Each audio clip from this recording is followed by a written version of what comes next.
YCP నేత Ambati రాంబాబుపై CID పోలీసులు case నమోదు చేశారు. కేంద్ర మంత్రి పెమ్మసాని చంద్రశేఖర్ను కించపరిచేలా వీడియోను సోషల్ మీడియాలో అంబటి పోస్ట్ చేశారు. పెమ్మసాని చేతికి సంకెళ్లు వేసినట్లు ఏఐ వీడియోను ఆయన రూపొందించారు. దీనిపై డీజీపీ కార్యాలయంలో టీడీపీ నేత మద్దిరాల మ్యాని ఫిర్యాదు చేశారు. దీంతో మంగళగిరి సిఐడి కార్యాలయంలో కేసు నమోదైంది.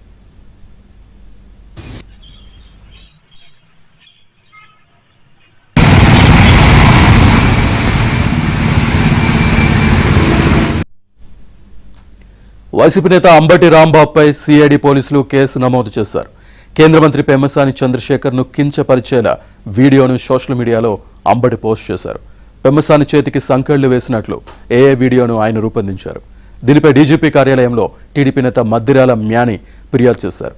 దీంతో మంగళగిరి సిఐడి కార్యాలయంలో కేసు నమోదైంది.